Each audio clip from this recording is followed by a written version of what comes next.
The Y Factor. So we've spoken to people on the street and seen what they've had to say, and we've also spoken to someone in Egypt in the midst of the protests. So let's look at it from an analytical point of view. On the line with us, we've got Bernard Keane, the political correspondent for Crikey. Welcome to the show, Bernard. G'day, how are things? I'm well, how are you? I'm well.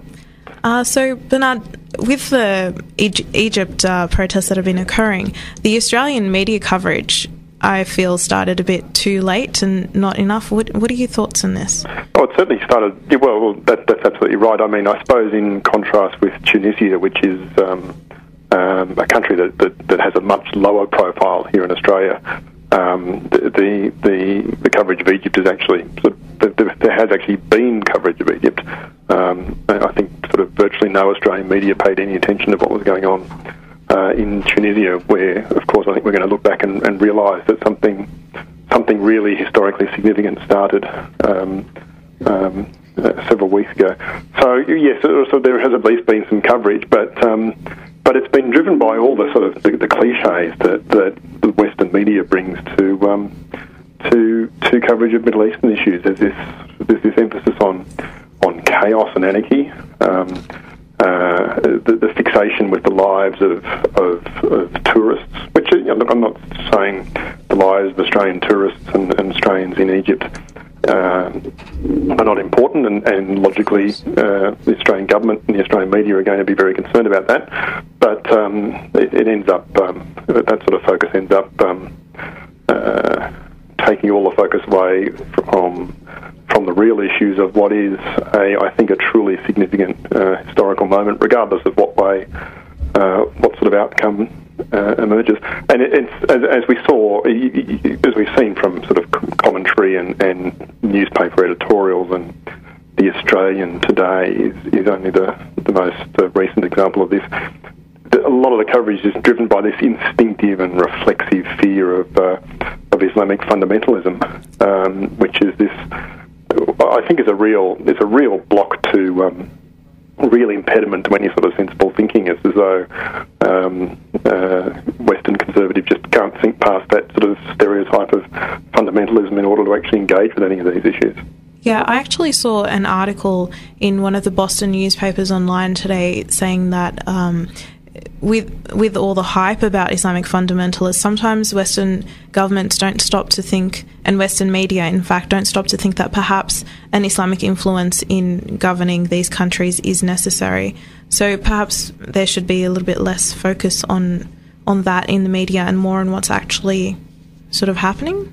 Yes, and there's also an immense, I suppose hypocrisy is the right word here. I mean, it's only a few years since US neoconservative policy driven by the Bush administration was focused on a campaign of democratisation in the Middle East, and now suddenly we're seeing the real thing initiated from the ground up in a number of Middle Eastern countries, and it's being given short shrift by the very same, well, may not be the very same, but similar conservatives. It's almost as if US-led democratisation is okay, but democratisation from the ground up is something to be feared. I mean, that's very hypocritical method. Yeah. There's also, I mean, there's a lot of this, I think, is, and this is, I'm talking specifically about the media, I suppose.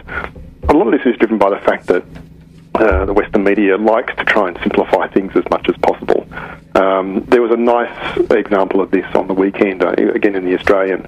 I mean, I'm always picking on the Australian, but I don't think its coverage of this has been significantly worse, and in fact, in some ways, it's probably been better than some other newspapers here. Yeah. But it had taken a Wire article from AFP, I think it was, about the return of Mohammed al-Baradei to Cairo, and it had put its own headline on it to say al-Baradei returns to Egypt to lead protests, as though he was the key figure in all this, which is clearly at odds with the situation on the ground. But I think it reflected a sort of a need to kind of simplify these things, to explain away complicated situations by putting it down to the actions of one individual or a small group, rather than trying to get to the genuine nuances and complex realities of what's going on. Do you think that the media will sort of wake up now and start paying attention to some more of the protests that are spreading out throughout the Middle East? That's one thing I think will happen. I think the Western media is now finally woken up to the fact that there is something significant going on here. Excuse me.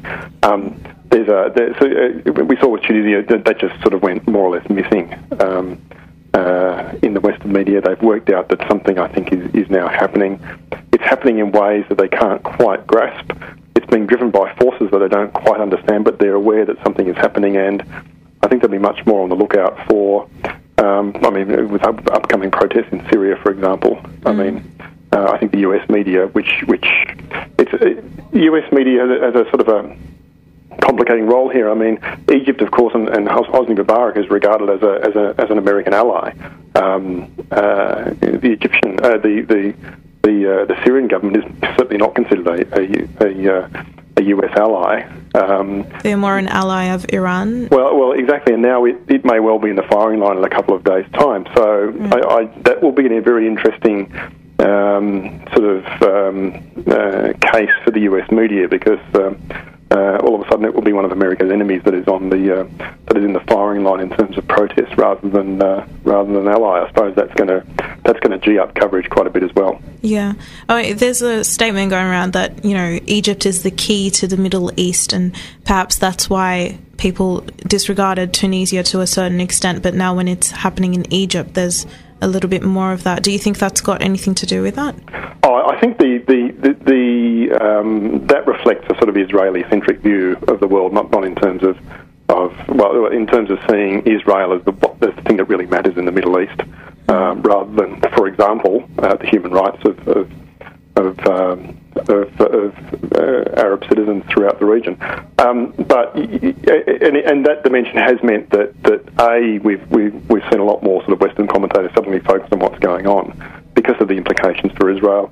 Right. And of course, we're also aware that the Israelis themselves have been very busy trying to whip up support for Mubarak and try to forestall to the extent that they can, which is very, very little, any sort of genuine democratisation in the region. Yeah, definitely. And let's look at it from an economical perspective. I think one reason that these protesters are out on the streets is for rising prices in Egypt and in fact in all the other Middle Eastern countries. And yet I think it's had the opposite effect. Well, it's probably quite a complex situation here. I mean, in Tunisia, the lack of economic development was seen to be a key issue in driving those protests. Elsewhere and in Egypt, it seems to be that food prices are a significant issue, and this has been building for some time. I mean, there has been over the last, I think, 5 to 6 years, a growing pressure on commodities prices in terms of food internationally. That was sort of interrupted a bit by the global financial crisis. I think that's now resumed its march, and we're seeing prices going up again. Governments are blaming speculators for that, but there doesn't seem to be very much evidence of that. It simply reflects the fact that we've got a sort of massively expanding middle class throughout Asia that's adopting Western eating habits. The pressure on food resources is growing remorselessly, and there's no easy solutions to this. And I suspect if, for example, food prices are a key factor here, then it's not going to be that's not going to be a factor that's going to go away anytime soon. I think that sort of pressure is going to remain in place, and regimes that are sort of tenuously placed or less stable than others are sort of might find themselves in the firing line. Yeah, and I mean, with the protests in general, do you foresee any significant change occurring? Do you think that Hosni Mubarak will leave? Look, I don't know whether I get it's a question of whether I sort of listen to my heart or my head. I mean, obviously we want to see Mubarak move on. I think it will be extraordinarily difficult now for some significant change not to happen, even if Mubarak remains in place. I guess history tells us, though, that revolutions tend to always be bloody, to lead to significant loss of life and to significant disruption. desperately hope that that doesn't prove the case in Egypt. But that's certainly the lesson of history. I think what's equally significant, of course, is I'm very interested to read the Wall Street Journal interview with the Syrian president, who was saying, look, you can't look at what's happening in Tunisia and Egypt without acknowledging the need for change. Now, that's quite a remarkable statement from the sort of a dynastic presidency as they've got in Syria, and that gives you a little bit of hope that even without sort of violent uprisings, we may see some sort of genuine change, albeit probably not as far as we'd all like it to be, but significant change nonetheless. Which is, I suppose, what all these people are aiming for. Sleeping night after night out in Tahrir Square and other areas of Egypt and the Middle East. That's right. All right. Well, thank you very much for your input, Bernard, and we hope to have you on our show again. Oh, love that. Thank you.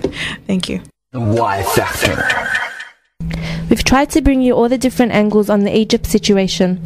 We hope you've come away from today's episode with a little bit more of a background on what's happening in Egypt and the Middle East.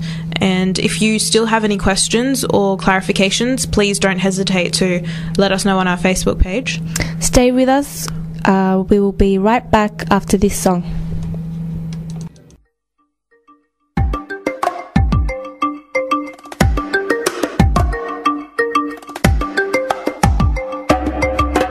Waking up in the morning, gotta make my prayer. Am I really gonna make it when there's no one there? Taking trips to the masjid, even when it's tough. Am I going for the sake of Allah? Am I showing off? Gonna get me the knowledge, gonna study Islam. Am I going just to build my ego, so they call me the man? Doesn't matter if the people respect me, when it's not for Allah. When I know any time it can take me, without one real dua.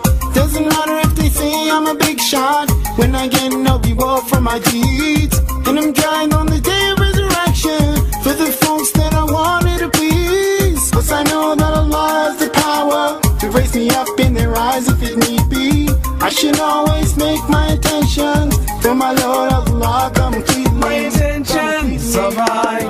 Am I doing it for Allah? When I'm looking deep down inside, do I have the